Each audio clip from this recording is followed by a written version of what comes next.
What's up, everybody? Uh, just getting on here to chat, not going so well, that kind of bullshit. Um, I just,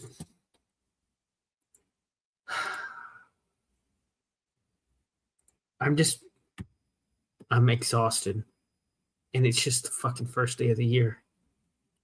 I'm tired of having everything, all my fucking emotions, everything I deal with, fucking gaslit to the extreme. I am sick of having everything that I bring in hijacked. Food, all sorts of other stuff that should be mine.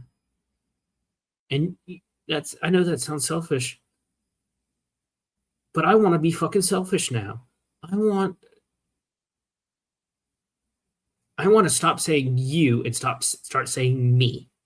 I don't give a flying fuck whose personal feelings that hurts. But there comes a times where you have to stop trying to please other people and start thinking of yourself first. I am trying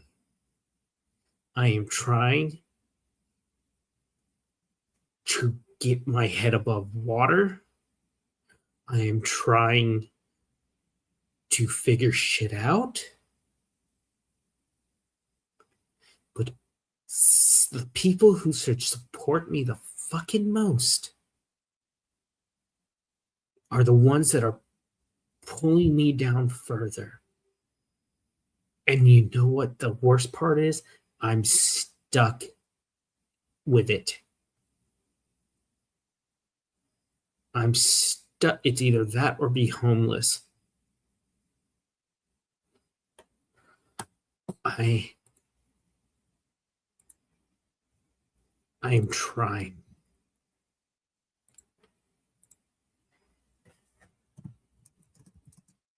I am struggling with this fucking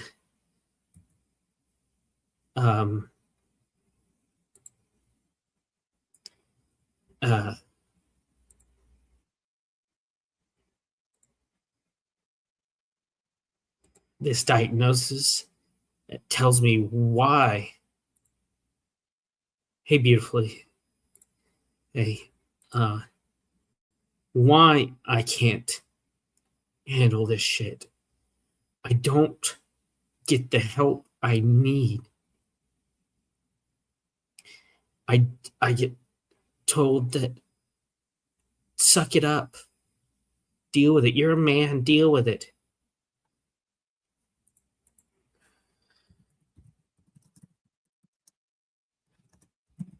I get told, oh, well, your dad never went through did this.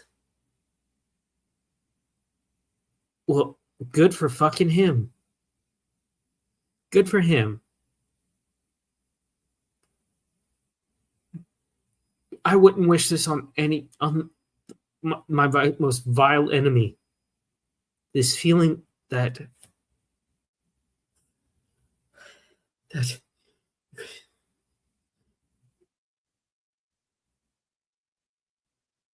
it's like a fucking 100-pound weight on my fucking neck, and it's dragging me into the abyss and drowning me.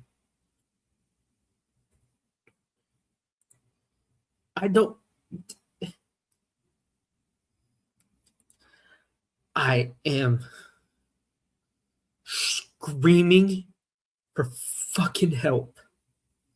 But it's always, I read something the other day. It says a man's anger is always disregarded until it becomes anger. And a man's feelings are disregarded until they become anger, and then he's the bad guy. The most self-centered, arrogant, uncaring person I've ever met is my own mom. And my dad doesn't give two shits unless it impacts him directly. And he knows it, and he still does it. They don't understand the issues that are let me find something. I did a little research in this.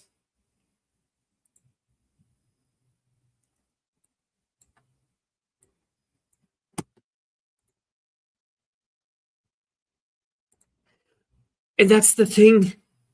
You've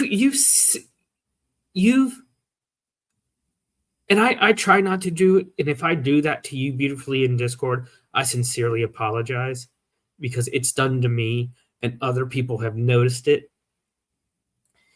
And how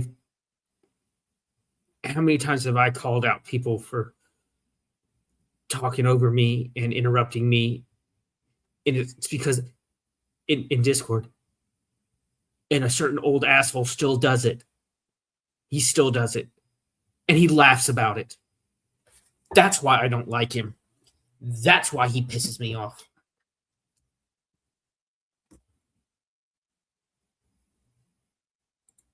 Yeah. Well, I have roommates. I don't have family. It feels like a lot of times. If I ever do it, shut me down. Tell me, because sometimes I won't even realize it.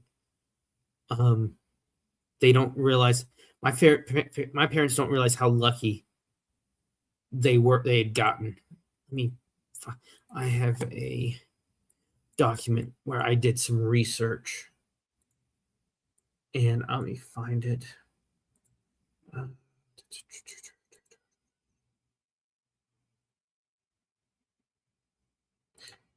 Okay. Let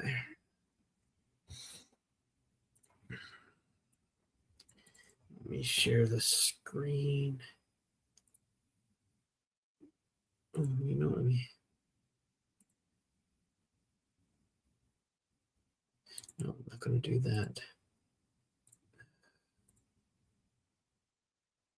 I'll just share my screen. It'll be a lot faster and easier.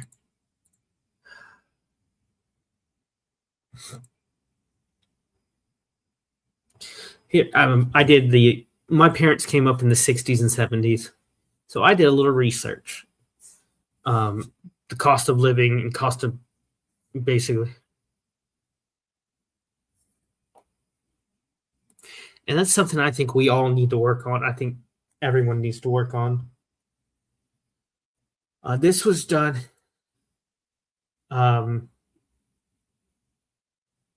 This is done with information from 2023, because at the time I did this, I think it was early 2025, early last year.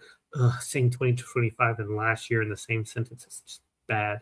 2023 was the only economical data I could find, was the most recent data I could find. So in 1963, college cost $400 a year. So now the average is $26,000 a year. That's a inflation of 4,000% per year. Cost of books have risen 155%. But we're supposed to put ourselves into lifetime debt for jobs that might not work out, that aren't guaranteed to be there when you leave college. And now, top it all off, the U.S. government, I don't know how it is over in the U.K. beautifully, but in the United States, the government's printing $1 trillion every day. Now, this was about a year or two ago, so it's probably worse.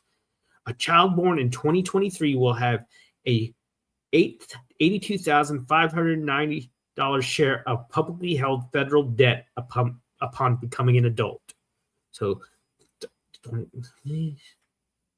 by 2040, a child will owe probably close to $1,000 in debt for no reason other than breathing. The average price of milk, and here I get into 1978. 1978 was the year my parents got married, that they started their lives together. So I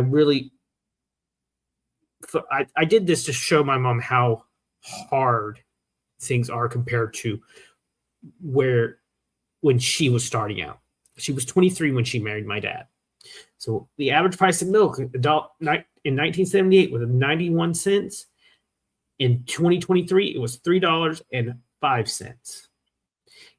Average price of eggs, 1978, 79 cents. 2023, $6.36. It's gone down in the past year a little bit, but it's still much higher than it was in 78. The average price of bacon in 1978, $1.59. Average price of bacon in 2023, $6.77.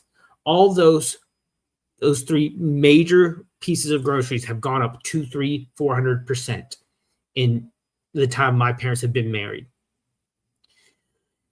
And this is all from this website.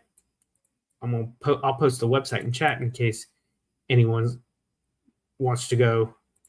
I'll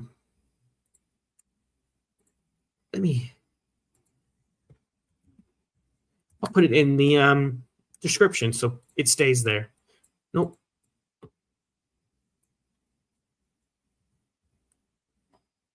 Let's see. Save changes. Okay. And here's the big thing. The same spending power of $1 in 1978, the same purchasing power, is $1 in 78 is worth $4.61 in 2024. That's an inflation of over almost 460%. And they just keep printing.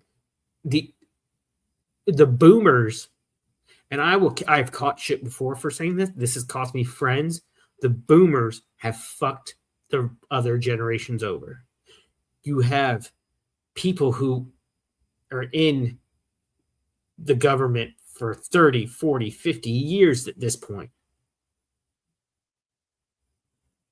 And they're just holding on to power until we wheel them out in a casket. It's ridiculous. Government work under the founding fathers was not a lifetime appointment.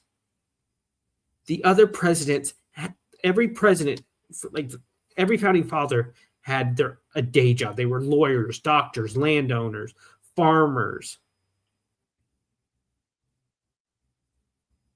Washington was scared. George Washington was afraid something like this was going to happen when you have lifetime appointees. It's ridiculous. Oh, yes. Oh, wow. That's something to look up beautifully.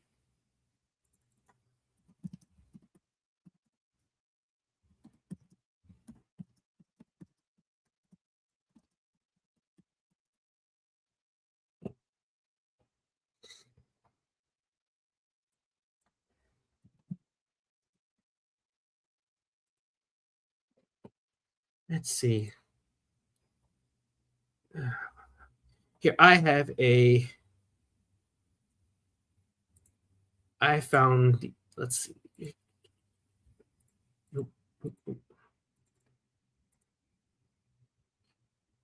People are like, oh, wait a minute. I mean, no.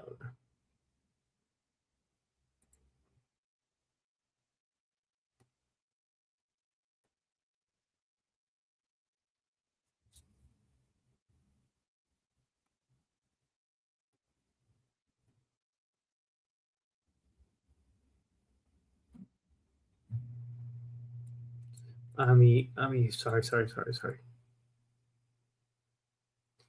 Some of them, yeah. Uh,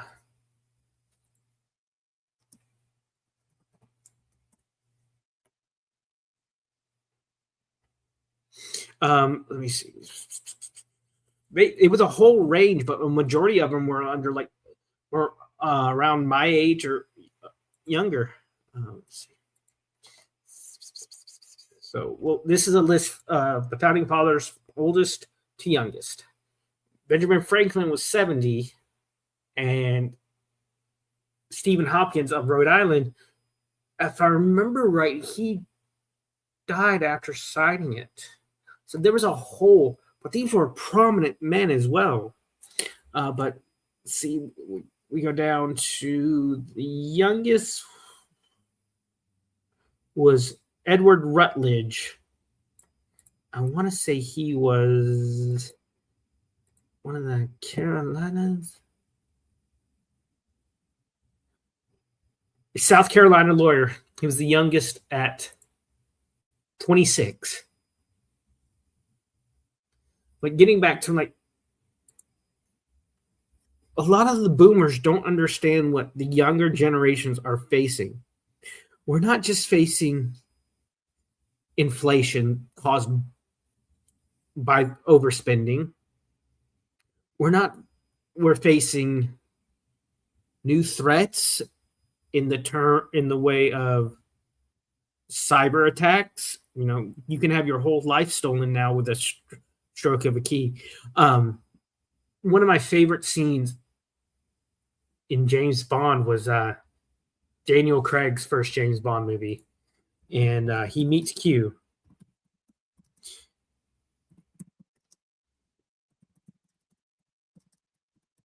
Which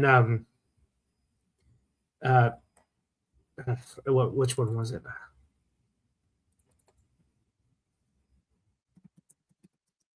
It was the second one. I mean,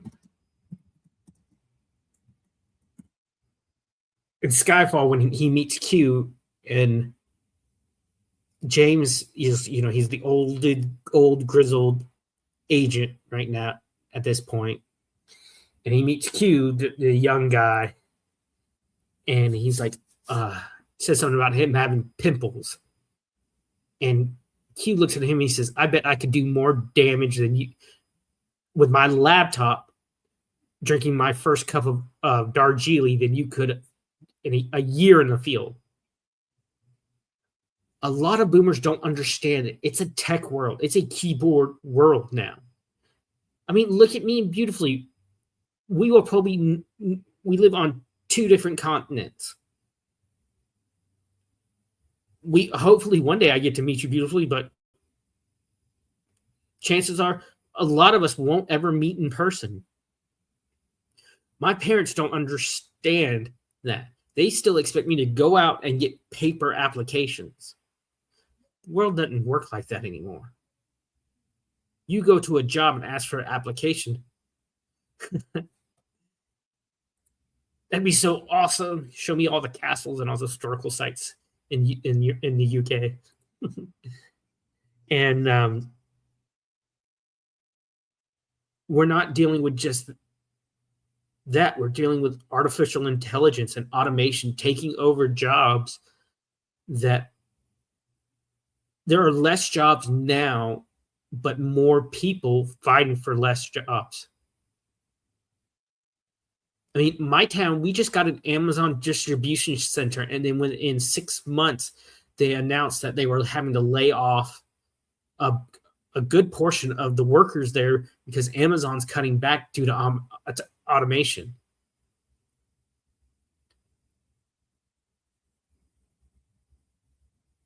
I miss those days when we didn't have cell phones that connected us 24/7. We didn't have this constant input of information. We're addicted to that rush you get when you're entertained or you get more information. Not having a cell phone is like going through withdrawals, and I know I'm guilty of it. But my folks don't understand that. They don't understand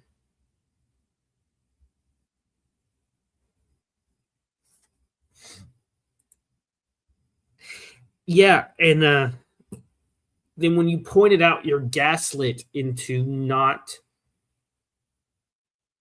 into thinking it's not real. I mean, look at in Minnesota, there has been found fraud, trillion over $1 trillion worth of fraud, and they're like, no, don't look at here, look at here. Oh, Orange Man bad. Look at this. But gaslighting to me is the most vicious, vile, disgusting form of abuse. It is making you question your own reality. It is making you think, did I see this? Do I know this? Is this real? And I deal with that every day. Every day. I'm told that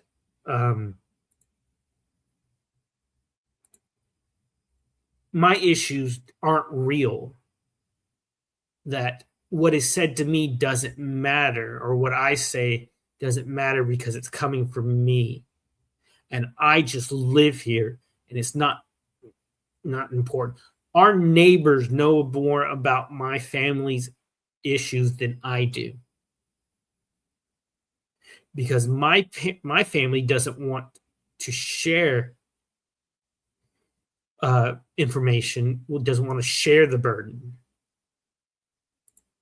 I do too, but I don't have $1,300-$1,400 a month usually. That's the average price of a studio apartment in my town. My parents rented from 83. My parents came back from the Navy. My dad got in the Navy and moved back here in 83 or 82, and they moved into the house they lived in from. They rented from the same lady, not the same house, from the same lady from 82 to 2008. The average price, the price they paid in when they moved in was from this lady was $500 a month. Oh my God. The price for a studio apartment in New York City is thousands of dollars. It is ridiculous.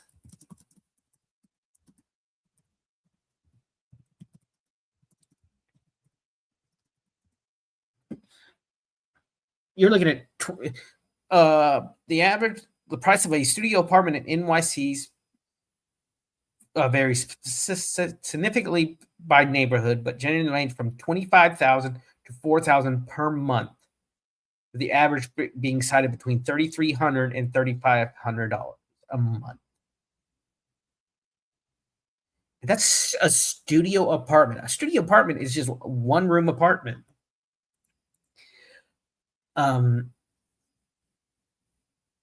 But she told them in the 90s, she said, y'all for years, y'all have been such a great tenant. I will never raise your rent. So in 2006, 2007, right before we moved out, my parents were paying mid-80s prices for a 2-bedroom, 1-bath house. Not an apartment, a house. When our neighbors next door, whose house was owned by the same lady, this lady had many rental properties in town. That's how she made her living, rental properties. She was having them pay probably $900, $1,000 a month for pretty much for a house that was a little bigger. But getting back to the gaslighting, I've talked about this before. Here, this is by Jeffrey Bernstein, PhD. He's a psychologist with 30 years experience providing child, adolescent, couples, and family counseling and coaching. He's done a crap ton of books. And on Today Show, Court TV, NBC. I'm just looking at about him.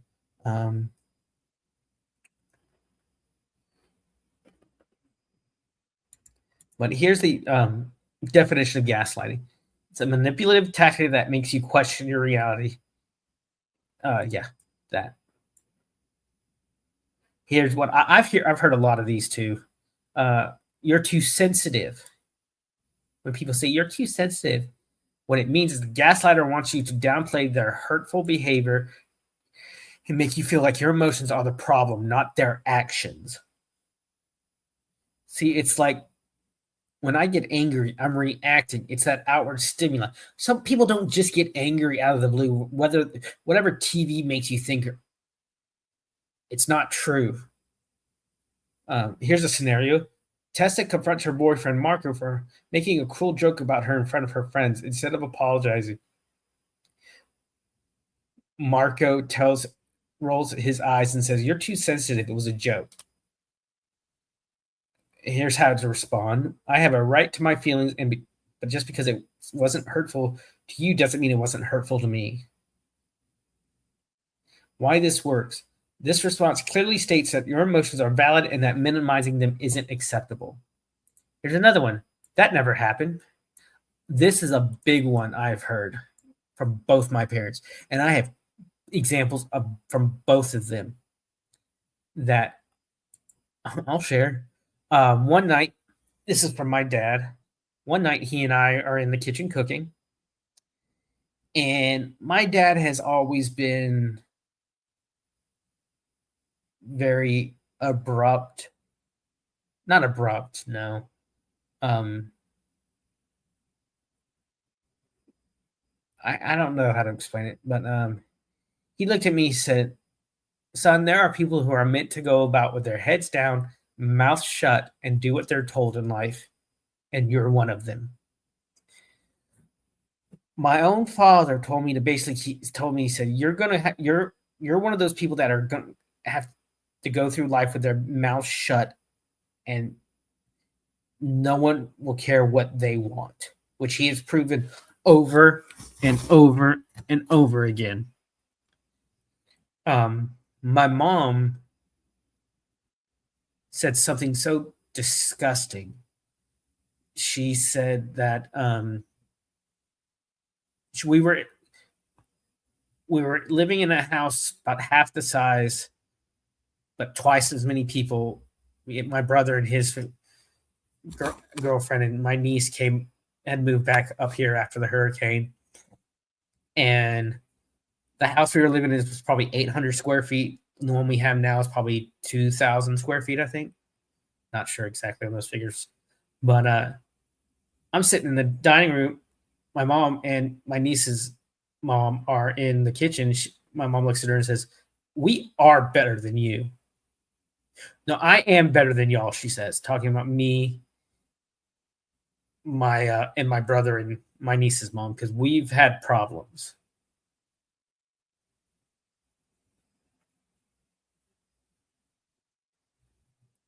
And both of them will deny ever saying that.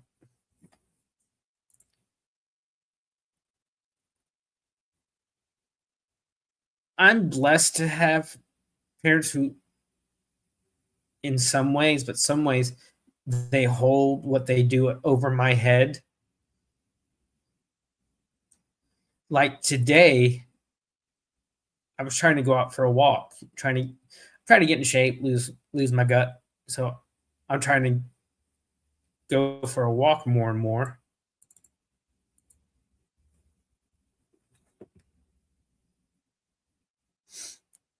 I'm trying to just get in shape, And I go for a walk. I'm starting slow. So from my house to the stop sign is about 3/4 of a mile. And I know if I tell my dad, he's like, "Oh, that's not enough to do anything." There's never pleasing. It's never enough for him.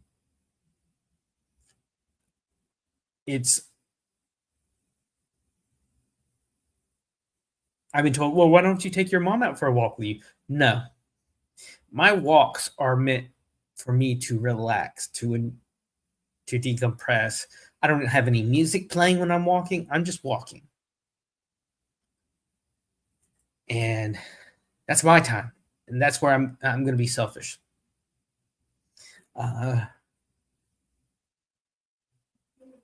Everyone agrees with me. And this means the gaslighter wants to isolate you by making you feel like no one is on your side. I've never had this exactly, but I've had my family like gang up. I'll be talking to one, and then the others will jump in and try against me. You're overthinking this. That is a big one. The gaslighter is trying to dismiss your concerns instead of addressing them. Yeah, one thing I always get, one that's not on this list, I always get is when I'm having a discussion or an argument with my mom specifically, she will find something like if I have a stain on my shirt, she'll get hyper focused on that when I make a point she cannot come back from. That is her trying to take the power back from me and change the subject to a point that she can a point of attack. Tips to protect yourself from gaslighting. If something feels off, don't dismiss it because someone else tells you that it's not a big deal. Keep records. In cases where gaslighting happens repeatedly, like at work, keep notes or texts. Text can help you stay grounded in reality. Set firm boundaries. If someone consistently invalidates your feelings, limit how much you engage with them emotionally. See, in my situation, that's a hard thing to do. Seek outside perspective. Talk to trusted friends or a therapist to reality check the situation. See, this one has come and bit me in the ass.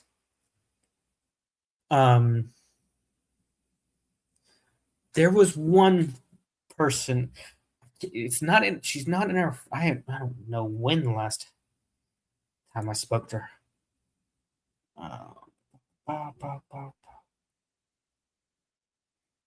I don't even remember. Yeah.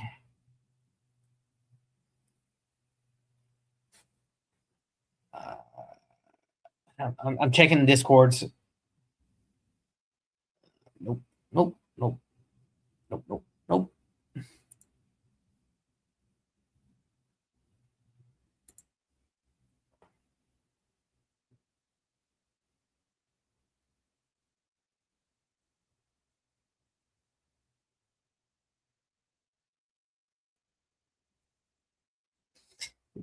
Where is it? Where is it? Sorry, I'm reading. I'm reading. I'm sorry. Sorry. Yes, it's been.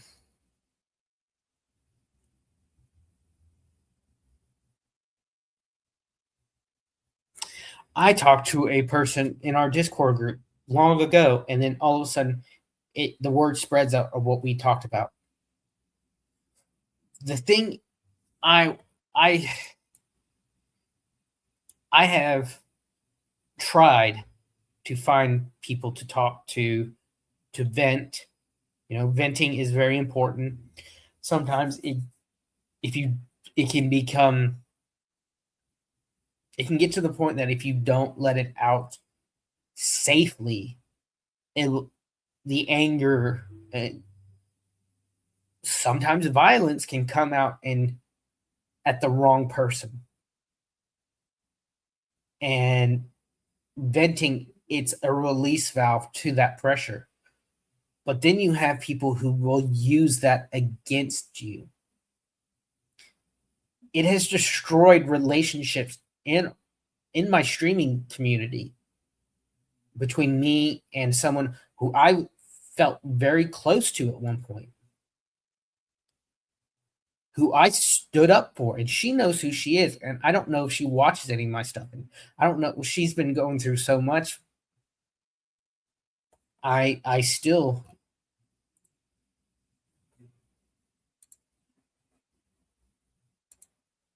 I want the best for her. I want her to succeed. Never not wanted them to succeed.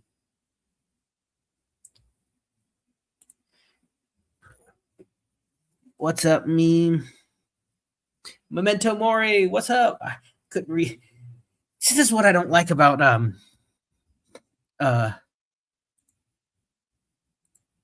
StreamYard now. It's so small. I can barely read it. And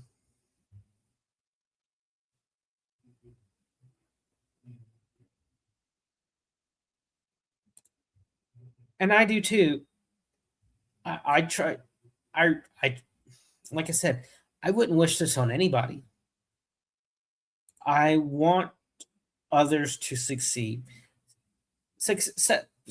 Being successful is not a limited commodity. I hate people who will reach success, then pull up the ladder behind them in this strange idea of self-preservation. I used to shill talking trash and truths and winning realities channels on every show that I went on, and I did, because I loved what they were doing. I still do. I love what they were doing, winning, trying to get the truth out in ways I would never have thought of. And Shelly with a life experience that I found inspiring. And I don't know if they realized what they weren't doing. And I didn't say anything because it's their channel. They can run it however they want. I don't, unlike some amphibians we knew, I don't tell people what, and I'm calling people out. I don't care anymore. I never got anything in that reciprocation in return.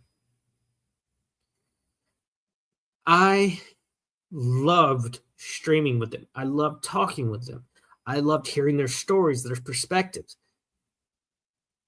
Okay, now it's my turn, and sure. Let me.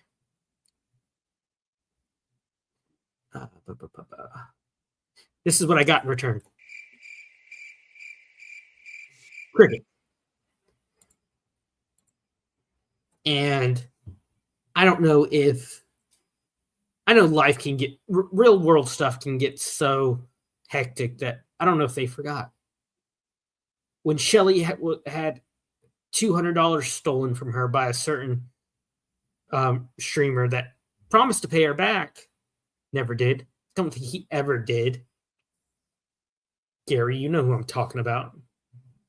I defended her. I spoke out against him. No one's ever done that for me. No one's. Yeah, Gary scam.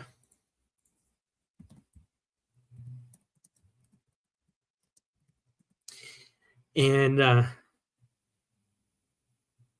that destroyed a woman who was so generous that wanted to help people.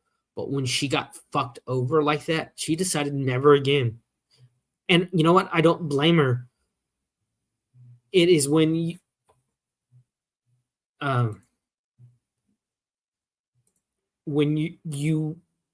the people with the biggest hearts are taken advantage of the most.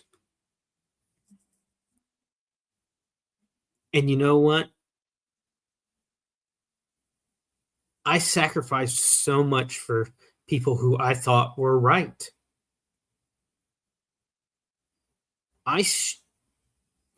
Later on, as I learned more things, I found that they were not as that golden crown they wore was actually gold plated. They had a dark side. I'm a very right and wrong kind of person. I don't share private information. And unlike certain guys down under, I will treat you like you treat me. You come to me with a hand of friendship, and I will be your best friend. I will be your biggest cheerleader. You treat me well, I will treat you great. But you come at me, I will fucking come. I'm a pit bull. I will fucking come at you. And I will make you regret it. But it takes a lot to get me to that point. I love people. I do.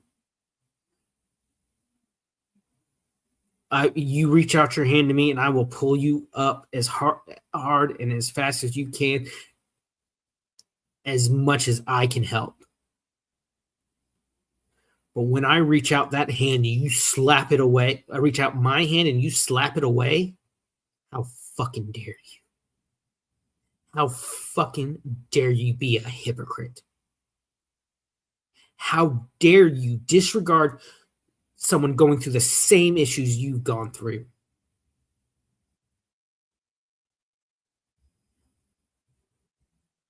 It is insane that people don't help each other more. It bothers me that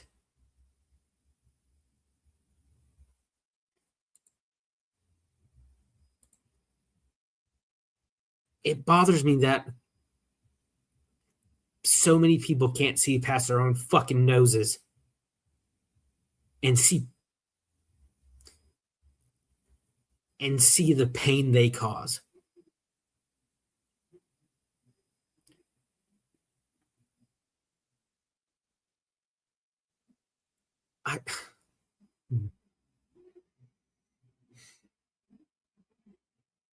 Here's the thing, so my dad got us, I want to say, a 33 or 39 Chevy Coupe a few months ago. Really nice old car. Oh, it's beautiful. It's like burgundy inside and out. It's got like real cloth seats, like seats that make you feel like you're going to sink into them. They're so comfortable. Chrome dashboard. Oh, it's beautiful. Now he's crying poverty because he just canceled our Hulu account because he doesn't want to pay $100 a month. It's in his right. He can do that. But now he's crying poverty after spending like $60,000 on a car. We have a wooded lot next door for sale. My mom has been begging for it for years. Guy, I think he wants like $95,000 for it, which is cheap because it's on the water. I think at one point I was told he was like at 80,000. But it's because my mom wants it. My dad doesn't want to get it. My dad is a self-centered son of a bitch sometimes. If it does not concern him, he does not care. It does not impact him directly. He does not care. Like there was one time when we were living in town, I got a job at the news station. News station was about 6 or 7 blocks from where we were living. So it wasn't that, it was good because my day started at midnight. I've shared this before, but I'm going to share it again. This is just a stream of consciousness stream, guys. This is just me talking because I need to fucking get it out in the ether. And the power steering fluid return line on my old car blew out. So you just pour in power steering fluid, it just like gushes out onto the floor, onto the ground below the car. You couldn't drive it. So he finds a place for me to take it. Great. But for 3 weeks, I was without a car, having to get up at midnight to get into the news station at 2, because at 2:30 the network sent in their video clips that we had to edit, because at 4:30 we'd start the morning news. And I did a lot of things. I edited videos, which I told them up front, I have no idea what I'm doing. I don't have any experience. I told them up front, I don't have, the only camera work I had experience with was filming on Sunday mornings at my church, was basically was like, camera A, you point here, camera B, you point there, and I'm going to go between you. And while I'm on the other camera, the opposite camera will find another shot for me. That was it. There was no like panning or zooming in, none of that. That's the limit of my experience. And so my mom was still working at the time. She had to get up at like 6 to get my niece ready for school, because she was a teacher's aide at the school my niece went to. There was no way in hell I was going to ask my mom to get up that early and take me to school and her to turn around and go to work. My dad had that car fixed so fast because he was having to get up and take me to work, not my mom. And if it was the opposite way, he wouldn't have cared. That car now is sitting as a wreck, waiting to be taken to the salvage yard. I worked about 3 to 4 years in the school system, and all the money I all that money I earned went to keep that car running as long as it did. I had nothing to show for 3-4 years of work. I'm trying, and I've shared how bad it ended. When a student threatens you and you legally have to report it, as we are, there's a word for it.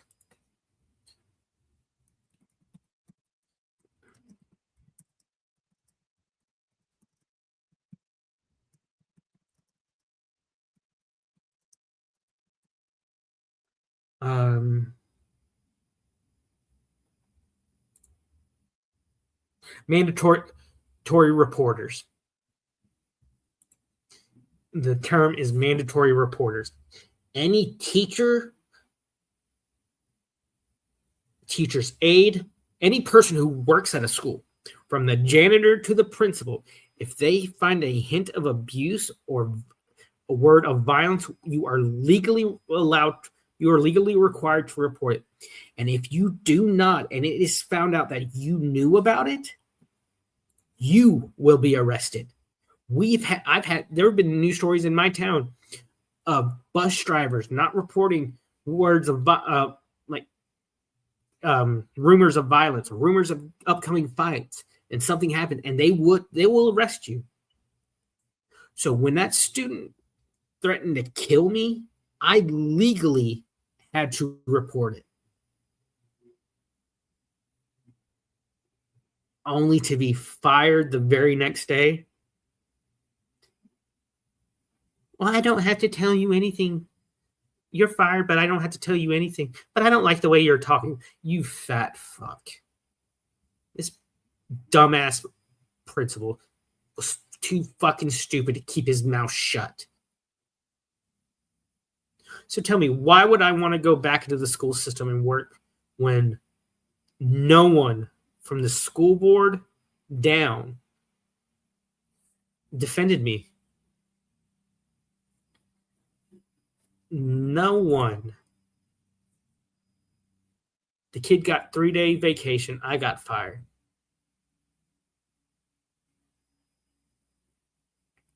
Tell me, how is that right? It's not. I've been abused at home.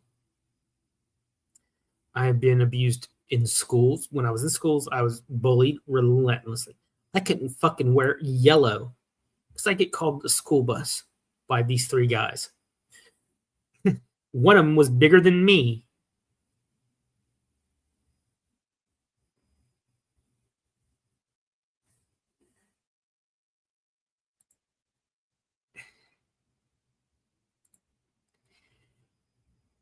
I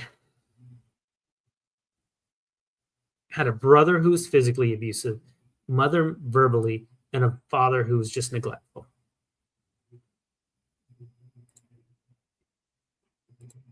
Hold on, what is going on? Trying to do something. And oh, that's what I didn't do.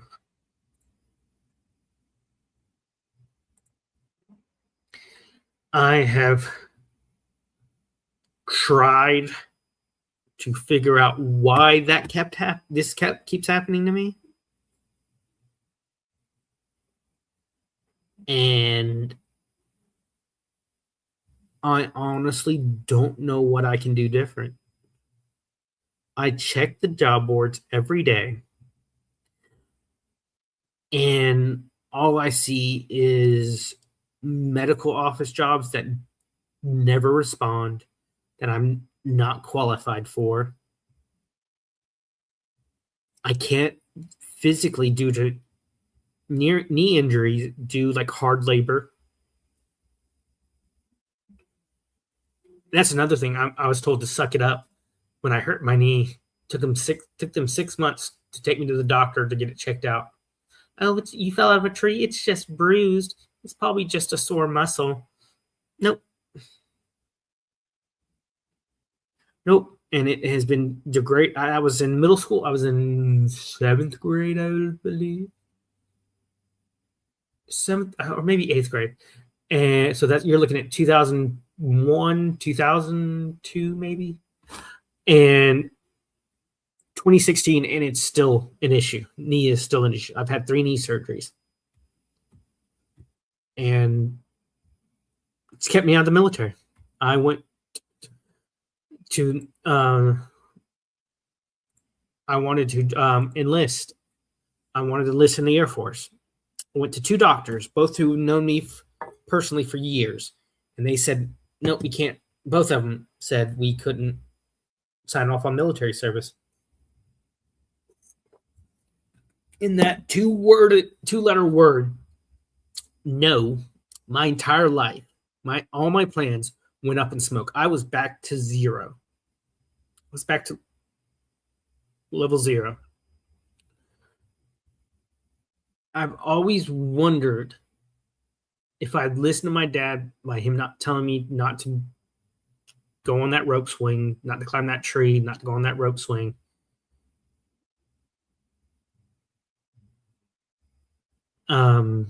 What my life would be like.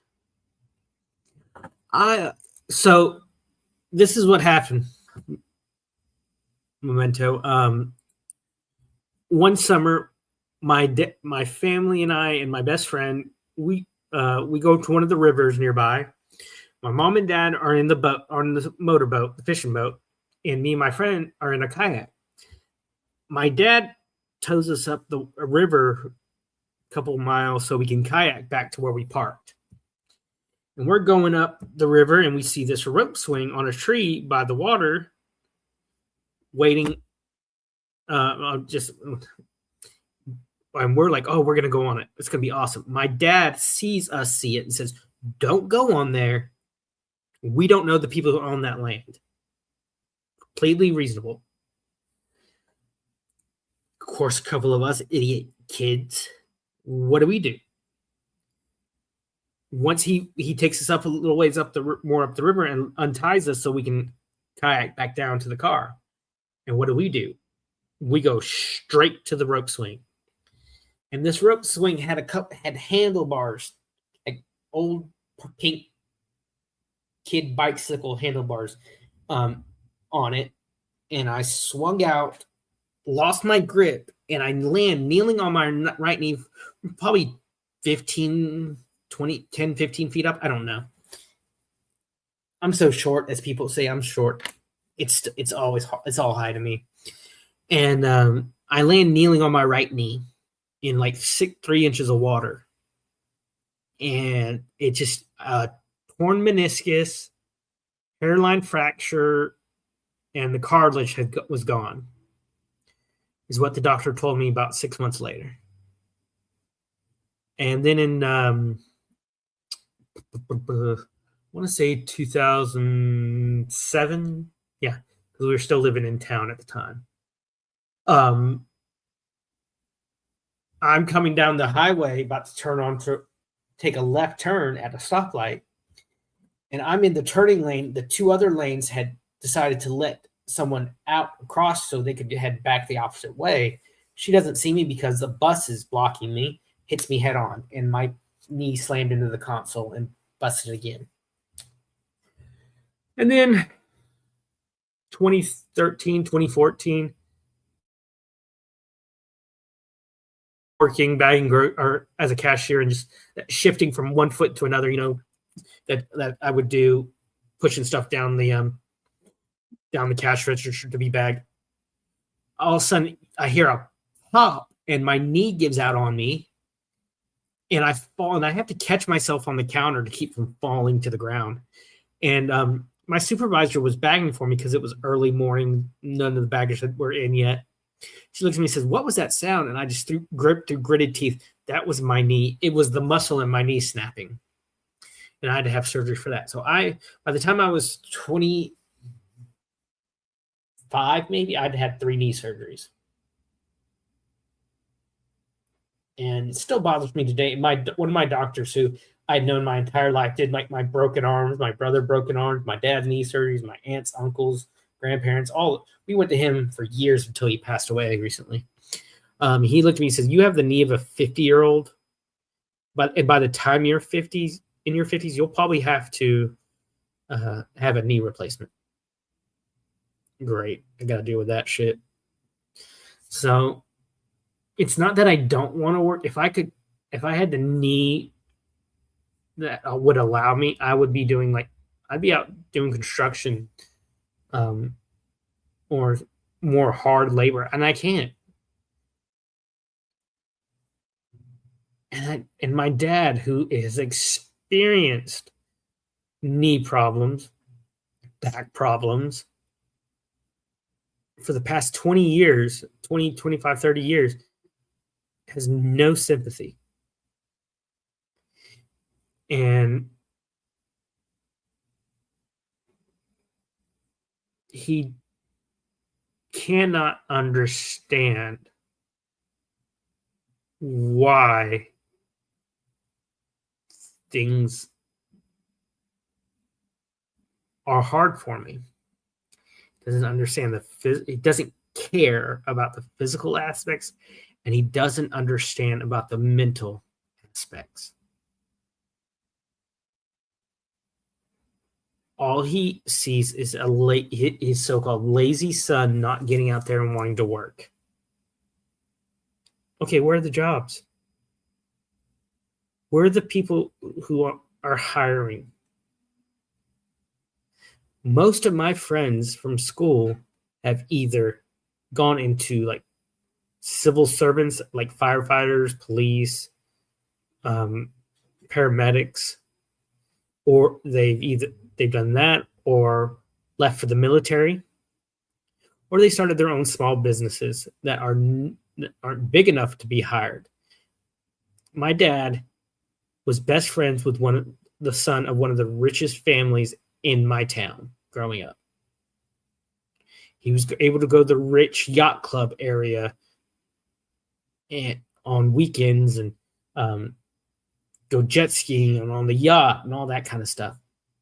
And then when they got old enough, they hired my dad at their hotel that they owned, which was the reason that it's one of the last mom and pop hotels in our town, still around. Here's a story. When I was in 5th grade, we were my school was going on a trip to New York City. Me and my mom wanted to go, and one thing you could do to raise money to pay for your trip was we had trip shirts. I still have my trip shirt. I want to find it.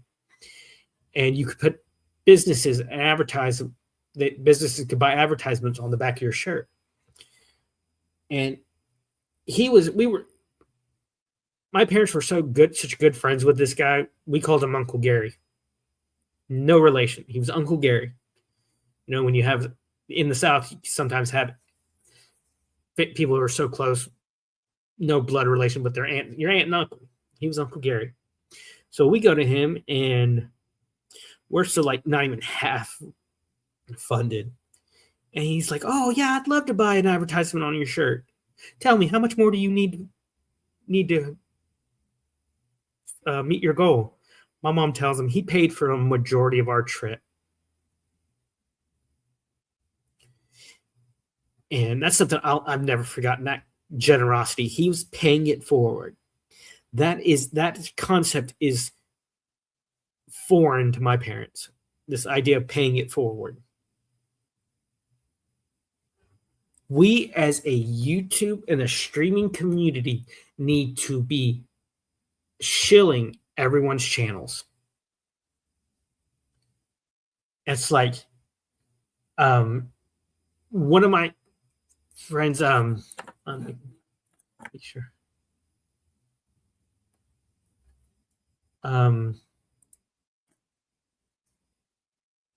Grandma's house. She does games. Go check her out. She's fun.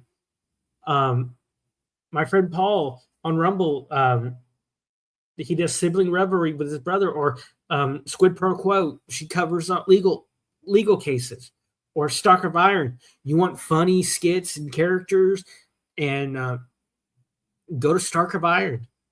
He does all sorts of stuff. He does Alf. He does Alistair. He does Megatron. He does all these amazing voices. Go check him out. But we need to be shilling each other. We need to be helping each other grow. And financially, I can't help that way right now. Financially, I can't. I'm doing all this with the free versions of everything.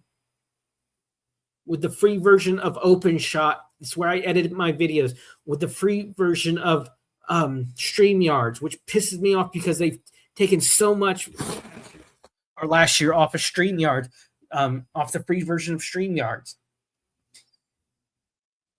But then I get told, "Oh, your stuff is real shit because you can't edit well."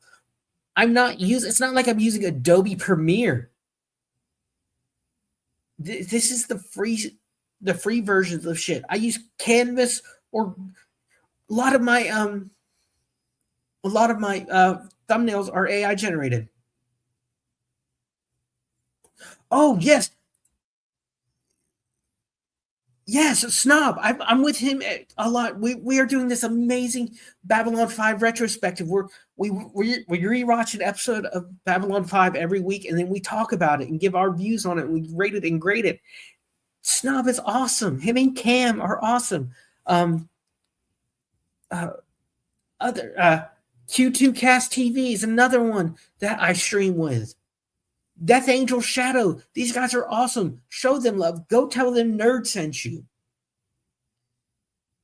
Kaiser Pineapple, Melissa Jane, all these amazing people. Show them some love.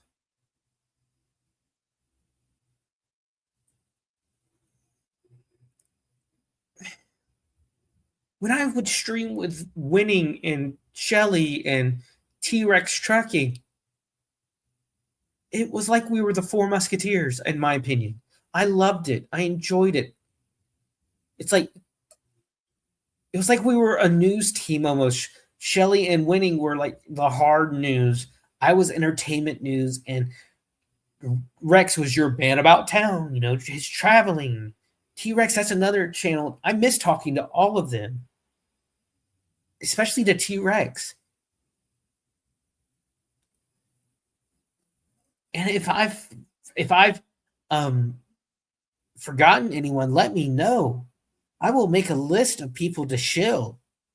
I am not selfish, or I have no shame with shilling other people. And I have no shame in grifting myself. You can see the banner. Go to buymecoffee.com/outpostnerd to help. I would love to be able to put more into this channel.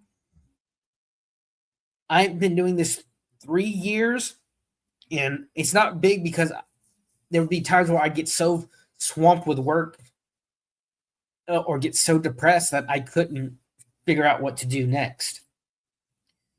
Check out my recent video, a funny little Christmas thing. And you know what? I'm not gonna lie. I've used AI to help me follow through with my ideas. Um, I'm not going to lie to you and say, "Oh, I created this." There's some I watch and some I will not give the time. I will not piss on them if they are on fire anymore. Check out my latest video. It's a fun little Christmas video I did. I thought was really funny. You know, Ghostbusters is one of my favorite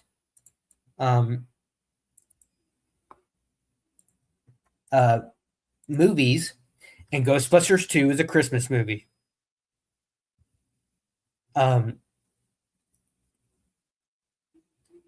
one of my favorite Christmas, I love the Christmas Carol. I love watching different versions of A Christmas Carol. I love the George C. Scott Christmas Carol that had like David Warner, who played in the Ninja Turtles 2.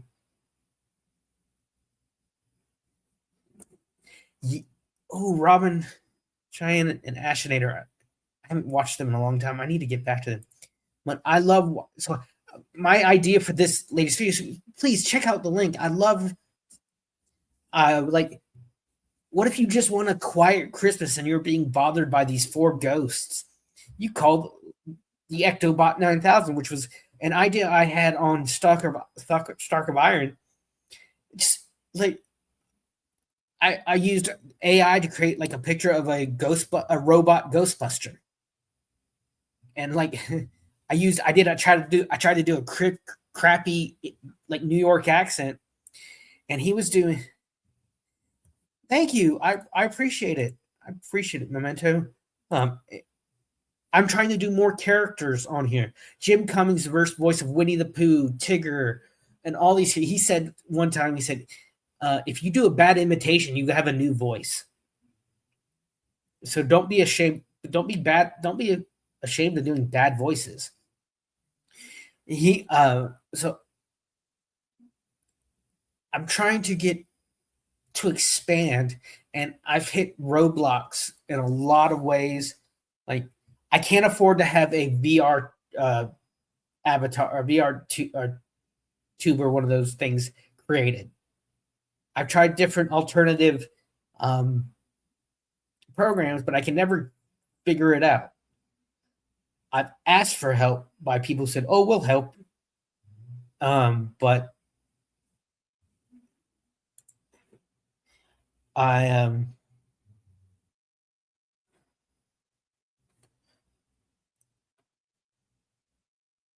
it's like this. Don't offer to help me unless you follow through with it. Because it's like dangling a carrot in front of a starving man, or like carrots. Ew, no, not a carrot. Let me change that. Oh, carrots are disgusting. It's like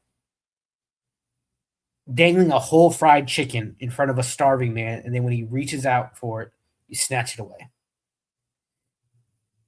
It's cruel.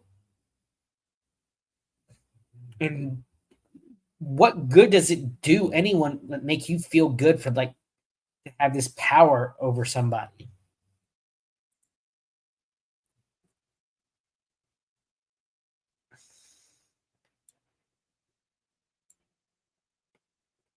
And don't take this the wrong way that I'm saying I'm perfect.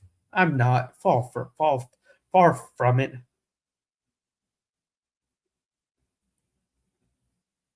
But I am trying to improve.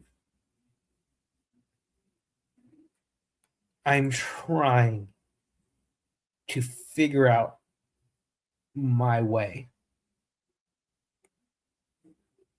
And my way is my way. It won't work for anyone else but me, and I'm trying to figure it out. But until I do figure it out, do not throw roadblocks every turn I make in front of me. I don't know, but is it like, do some people just get off on doing that to people?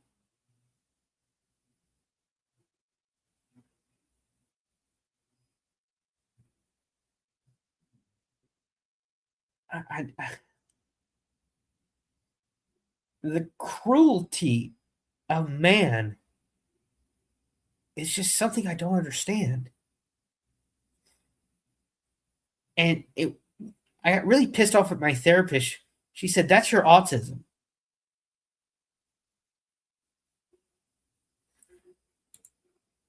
They have had some real life issues that took them away from YouTube. It's not my story to tell.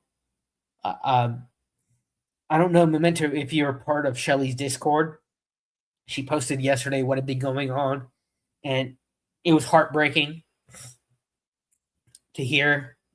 But from what I understand, she's on that road to getting better for better her and her son. So I'm not going to go into details. It's not my place. So check out her if you're a part of her Discord. She posted yesterday, since it was New Year's Eve. And that's what I got to say about that. But my therapist said, well, that sense. Okay. I don't think she posted anything in Winnings. Winnings posted very sporadically.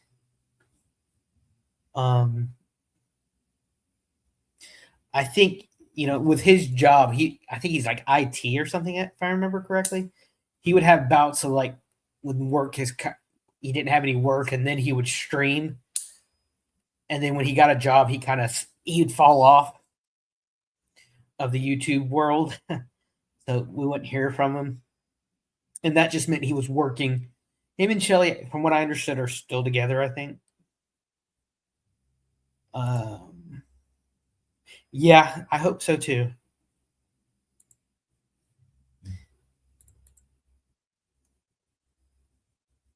And she was always the one I stood for the most, and never got that kind of loyalty reciprocated to the same extent. But I never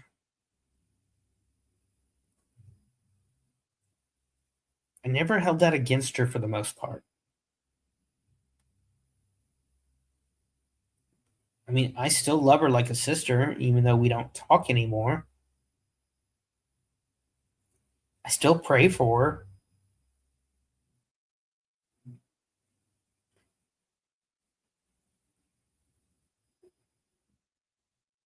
If she doesn't do the same for me, okay, it's not going to stop me. The way people treat me is not going to.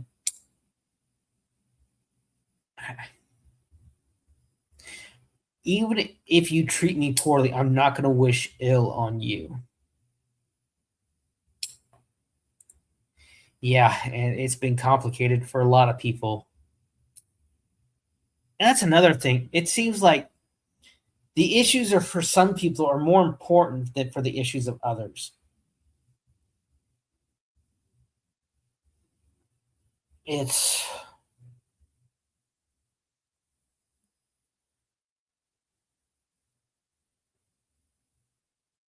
I don't can't really explain that. That's how I've been feeling for the past few years, that my issues have to take a back seat to other people's issues. My want, as I said at the top of the stream, it's getting to the point I'm getting to the end of saying you, and I'm going to start saying me. As in, I'm going to start putting myself first. Whether you like that or not, I could give two flying fucks to anyone who doesn't like that.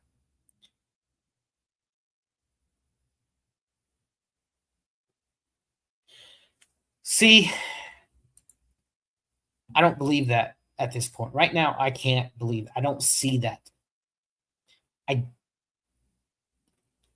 I physically and mentally am incapable of seeing that right now.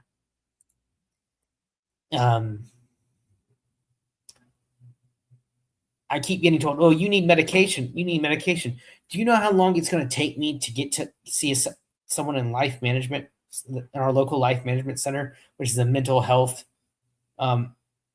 clinic for for everything? I won't be able to get into a new patient orientation until the end of January. And then there's no telling how long it's going to take me to get to see a doctor. Because I'm at the point now, I know in my 20s, I refused medication because I was trying to enlist. And I felt that the diagnosis of medication, I went to a doctor, saw him for one session, and when I came back for my second session, he's like, "Oh, I want to put you on this medicine." I'm like, "Hold your horses, Freud. Slow down, and let's figure out if I really need medicine before that. Let's see if we can fix me before medication." Because I had a friend whose the oldest son was as a kid, he'd get these debilitating migraines that would put him in bed for like a day or two. And the doctor's like, they go to the doctor, it's like, "Well, this is okay. This isn't working. Let's put him on this medicine. Okay, let's add this one. Let's see how this one reacts with these ones." And he was not getting better. So they take him to another doctor for a second opinion, something that can get you arrested and your children taken away. But nowadays, and the doctor looks at the list and says he's over medicated. That's what's causing these migraines. They took him off his medicines, and it fixed everything. He's now graduated with his bachelor's and is teaching at a local middle school. Last I heard, he was thinking about going to get his master's. And so I was cautious about medicine before because I've also had bad experiences with medication. I had one medication that for the first and only time in my life gave me vertigo. The entire hallway that I was walking down at college flipped on its side. Literally, completely on its side. So I called my doctor the very next day. I said, "We can't do 1,300 milligrams of Wellbutrin. It's way too much to begin with anyway." So I don't know what else to do. I don't know why I can't keep work. I don't know what else I need to do to find work. I check the job boards every fucking day. I don't know how to grow this channel. I don't understand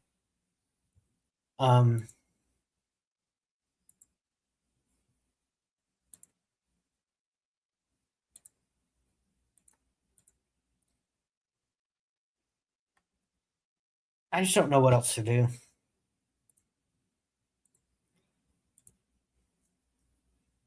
You know, when some drunk asshole tells you that your work is shit, but then he himself doesn't create anything, but just rides the coattails and sucks the dick of other creators. I gotta see something.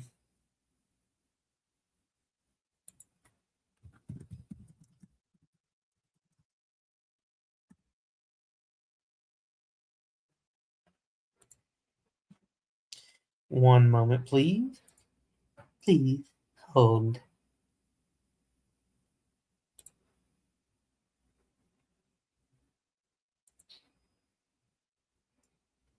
See, I don't even know. So many people with his name.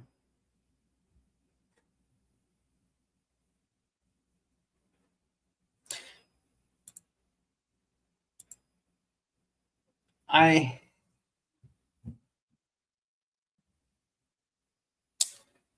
don't know. I don't know anymore. Um,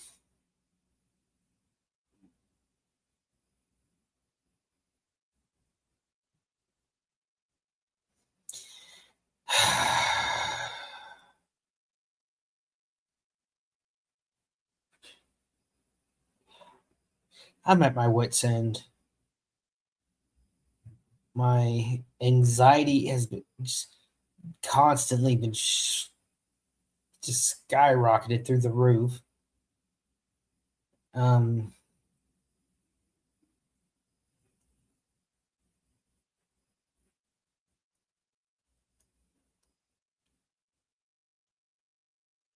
what I know, the moment I get a job, my folks will be yelling at me to get a second one. You need to make more money. Get a second one. I physically could not do that. I don't sleep well. My mattress is my bed frame is not the best, and I can't afford to go get a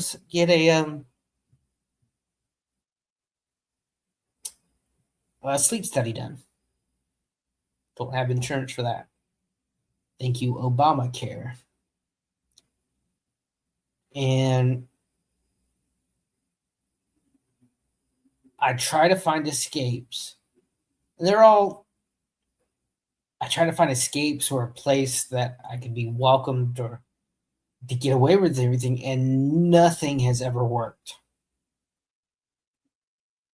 It wasn't like I was never welcomed in band, drama, college, at work, in my family.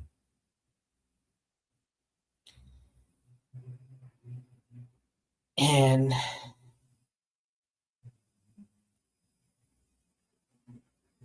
I'm at the point where I'm about to say, fuck you and fuck it all.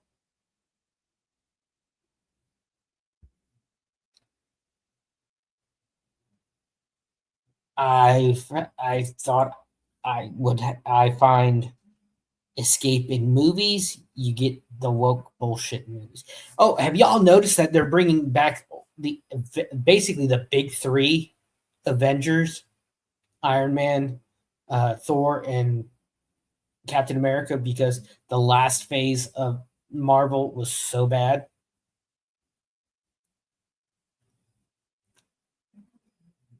I'm wondering. I'm looking forward to how they're going to do the Tony Stark Doctor Doom character. But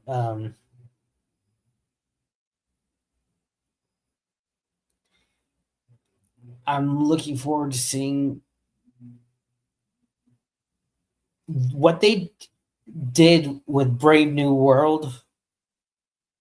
Anthony Mackie is an amazing actor. It was a good idea executed poorly with him as Captain America. I remember that scene in Brave New World where I can't remember his name. Captain America.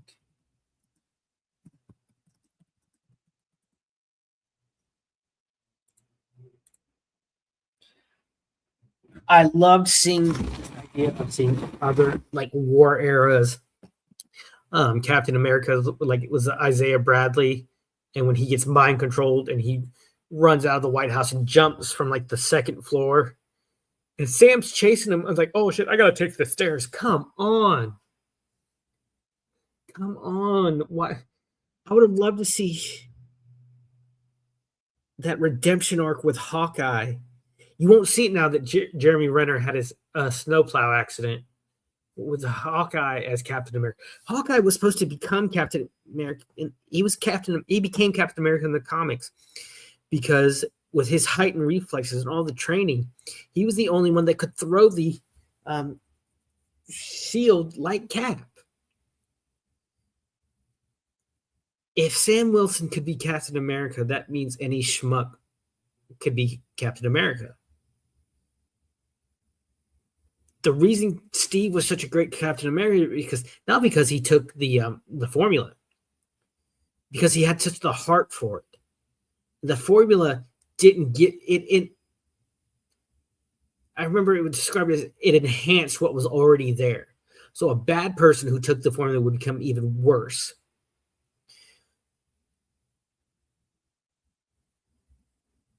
And they just shit on it.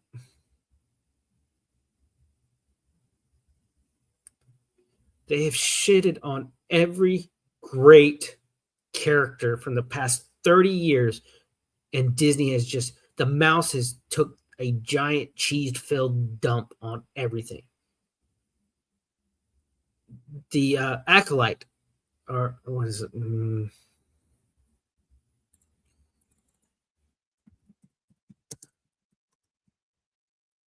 Yeah, the Acolyte was the shittiest Star Wars ever created.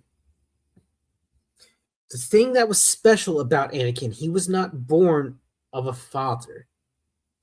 He was born of the midichlorians. Darth Plagueis was able, he was so powerful. That was Palpatine's master. And he was so powerful he could manipulate the Force and the midichlorians and create life. And that's why in episode 1, Qui-Gon asked Shmi Skywalker, who was the father? She's like, there was no father. One moment I wasn't pregnant, then the next I was, and there was Anakin. So these space witches decide to do the same thing. That completely disregards everything special about Anakin. Don't shit on legacy characters. Create good enough stories that they make your original characters into legends themselves. That's what Disney should be doing, not shitty prequels in these TV shows. Give the people what they want. They want Mara Jade Skywalker. They want the alliance, not the First Order and Resistance. Stop shitting on the past because you don't know the past and you want to make a name for these writers. Don't know anything about the comics that they're writing about, the stories the original Star Wars will be the legends of 1,000 years from now, like Hercules and Odyssey and the Iliad are for us today. They will be the stories that people look back on and ask about our time. But to shit on them the way the mouse has destroys any chance of a lasting legacy that these writers and producers and directors want. You don't get hired to do Star Wars to make your mark on it. You get hired on to Star Wars to do what you're told and make Star Wars.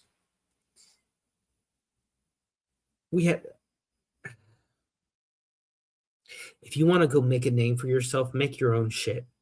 That's what I'm trying to do. I've been working on a story for about probably 10 years now. I've shared it with some people, shared bits and parts of it. I hold it very dear to me. So if I share it with you, that means I'm very comfortable with you. I have this amazing idea of a world recovering from an immense war, a world of magic and technology that sometimes blur together. But when you blur those things together, it opens up the opportunity for so many literary ideas that I've had. And it's the theme of how do you keep things from going out of control again? How far are you willing to go to keep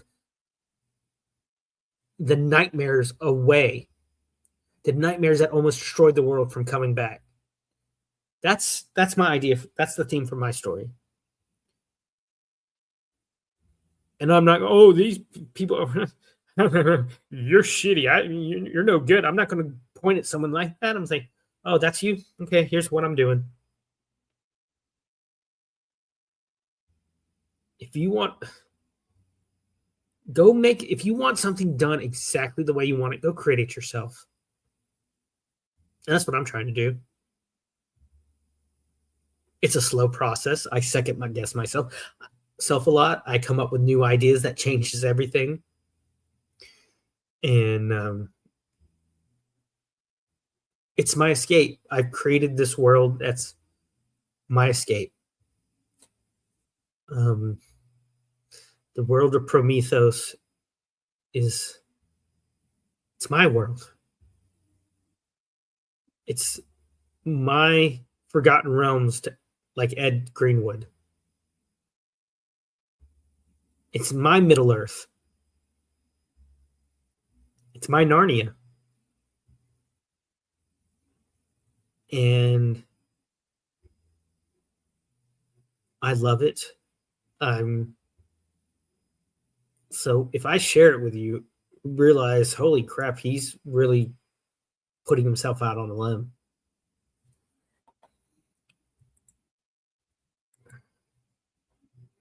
I'm sometimes just feel like I'm just spinning my wheels in the mud.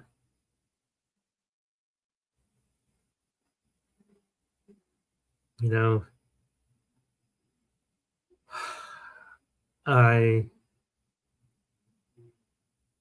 seems I care more about people than they do for me. And I don't know. I can't believe that's human. The human nature is that selfish.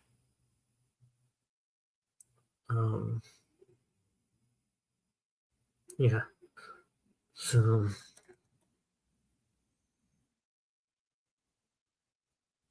I think I'll get off here and figure out something for dinner.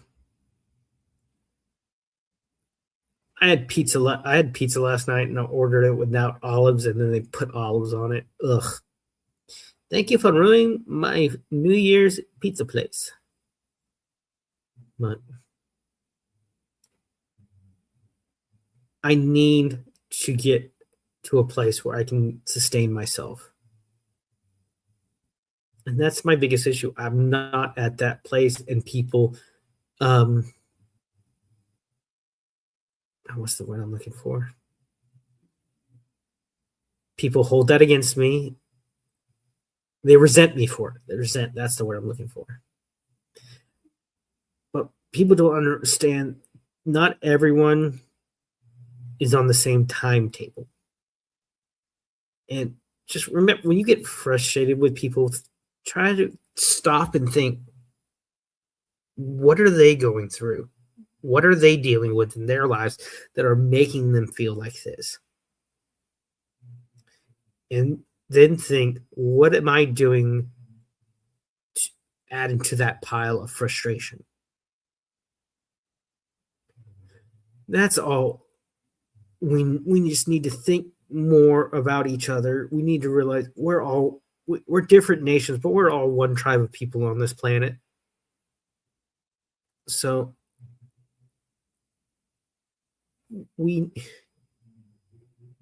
if we could figure that out, stop wishing death and destruction on people for simply existing, things would be so much better. If we could go back to a time, or if a time could return where accountability, where right and wrong was answered by accountability and punishment, things would be so much easier. But now, for some reason, we live in a world where people would defend drug lords, rapists, and murderers just because someone else wants to punish them. They look at the person, they look at who they are, not the evils they've done. My brother's done bad things, and he's answering for them. It hurts me. It's killed me almost. It's hurt my soul. I'm not going to get into that. But I don't make excuses for him. We live in a world of excuses that is allergic to responsibility.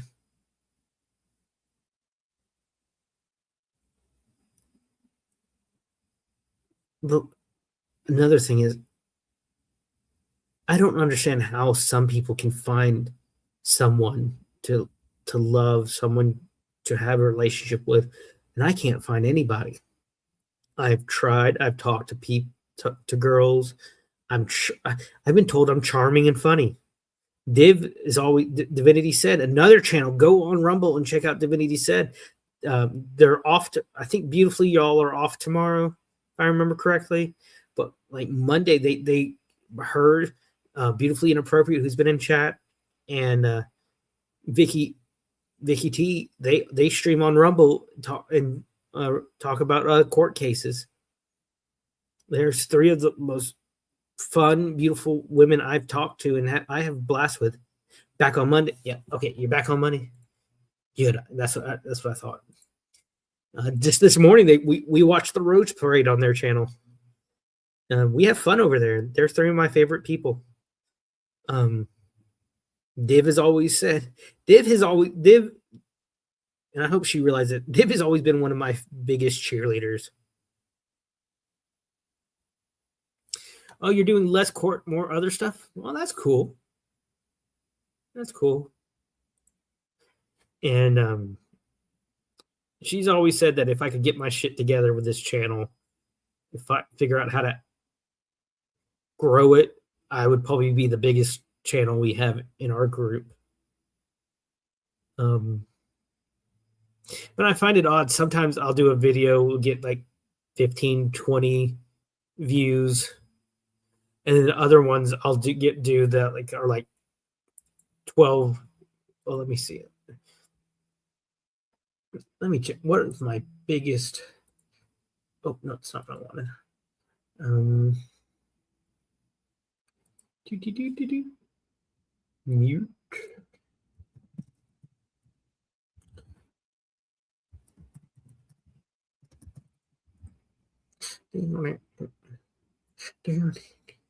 Let's see, videos. I just posted for some reason. Let me share this stream. This stream I'm particularly proud of. Might need to edit it down. This one is what I'm particularly proud of. It's called Bullies in the Media. This is one I did about a year or 2 ago with Shelly, and I used examples of bullies in their portrayal in the media, different types of bullies. One I did was like Stifler, who's the best friend kind of bully, who's like, oh, it's just a joke, but is a real douchebag, but a friend. I did Helga from Hey Arnold, who that was the bully she bullies because she loves you. And there was one of George C. Scott's last movies was a movie called Angus. Amazing movie from the 90s. It's got Kathy Bates in it. And it's about the bully who thinks you're weird and you're inhuman because you're weird. And a couple of other ones. It was but for some reason, I think it was because yes, it was because I showed clips from the movies. YouTube did not like that. So YouTube being difficult, and I had to they hid it, but I was able recently to get it unhidden. So check out that video. It's long. It's a live stream. There might be a little blank spot. I need to see about going to edit that out. And that's when YouTube interrupted the stream because of copyright issues. But excuse me. But I have videos that get like, I think I have one like I have a Stargate one since new series of Stargate is just recently announced at 700 views. A couple of them are like I have the Robert Downey Jr. The Doctor Doom announcement from last year is 300. My thoughts on Nick Rekieta is at like 1600. But I'm trying to figure out how do you translate views into subs, into people wanting to follow you? That's my issue. That's where I hit the wall on my channel growth. So, hey, if you have any ideas, shoot me a Discord message. I could use the help. But it's not as easy as boomers think.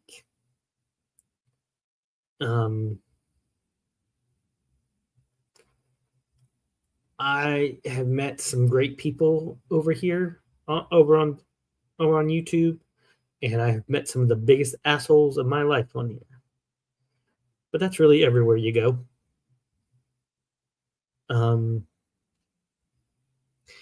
I just want people to be happy. I want people to be able to come to the Outpost and share their views, share their. That's the reason I end every stream. I've said this before, and I'll say it again. Find your passion and nerd out about it.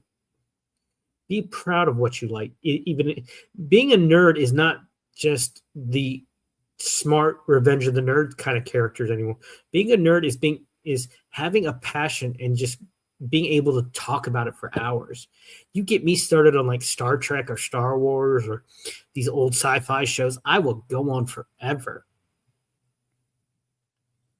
I just found we were talking about Thunderbirds in Discord last night, and I found an animated version of Thunderbirds, or an anime version of Thunderbirds, not animated. There's been many animated versions. Thunderbird 2 is my favorite Thunderbird, that big emerald green carrier jet. Oh, so cool. Loved the movie. A lot of people didn't like the movie. I enjoyed it as a kid. But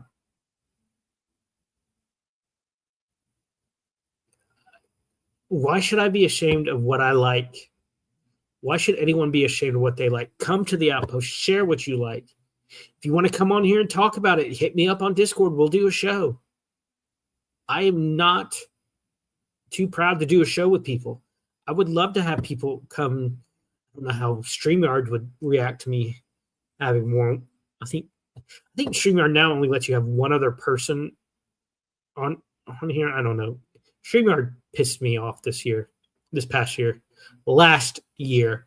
Ugh, it's still 2025. Thinking of 2025 as last year still does it won't sound normal until like September, October. But I have 3 people in here. I know Beautifully and Memento are in here. Who's that third person lurking? Show yourself. I cast reveal yourself. You can't see me, but I just did like a Jedi mind hand thing. But everyone's gone up to like the automatic doors at the grocery store and did that little Jedi mind power thing. And if you haven't, I'll show you a liar. But I have some things coming up. I'm just waiting to hear from some people. I'm hoping I reached out to Valhalla Awaits about a month ago, to do a Lego building stream because people voted they want my Lego U-Wing built. The U-Wing is the only good ship to come out of modern Star Wars, if you ask me. Love it. It's my favorite. I love the fact that it's based off of Huey 2 from the Vietnam War. If I could choose like a Star Wars ship, if I was a bounty hunter in Star Wars, I would choose like a modified U-Wing, maybe like add like a extended cabin, some more room, like maybe a loft onto the cabin, expand that. add maybe a armory or a holding cell into it if I was a bounty hunter in the Star Wars. And some more weapons and probably a better hyperdrive, that kind of thing. So I don't ever, if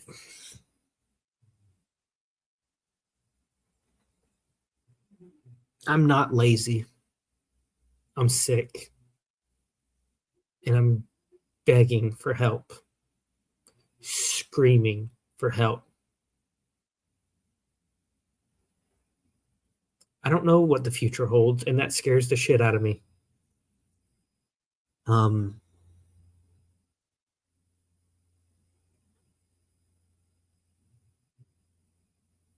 There are going to be some days coming that I'm dreading, that I just don't know when they're going to happen. But until then, I'm going to keep trying. See, Yoda always said, do or do not. There is no try. I don't know. No. Trying's all we can do. Try to make the world a better place. Try to make someone's day better after you leave it than it was before you walked into it. So just, I appreciate the few of you that came in. I know this was spur of the moment, but I had to talk. Sometimes you just have to talk. And people are like, oh, you're whining. Fuck off. Fuck off, you heartless piece of shit whose only response is not to help, not to give any like creative input, but just to tear down because you feel bad about yourself. You think I need to feel bad about myself to make you feel better. Not gonna happen. As George Bush Sr. said, not gonna do it. No new tactics. Read my lips. Not gonna do it. So I know I'm not here on stream near as enough as I should be. That's something I need to work on. This year, someone asked me, I think it was Div the other night or last night, do you have any New Year's resolutions? I do. I think I have two. Get in shape. Everyone has that, but at least and stream more. Figure out topics that I can do on here for you. I'm trying to do more trailer reviews as they come out. So just keep an eye out for that. I'm waiting to hear back from Valhalla. Oh, I think Valhalla waits about the Lego stream. I'd love to expand my sphere of friends to other people. I just love listening to other people's stories. So that's what one thing I want to do. Listen more. So, what y'all remember? I say it every time. Find your passion and nerd out about it. I'm Nerd the Outpost. Love you guys. Thank you for being here. And I'm gone.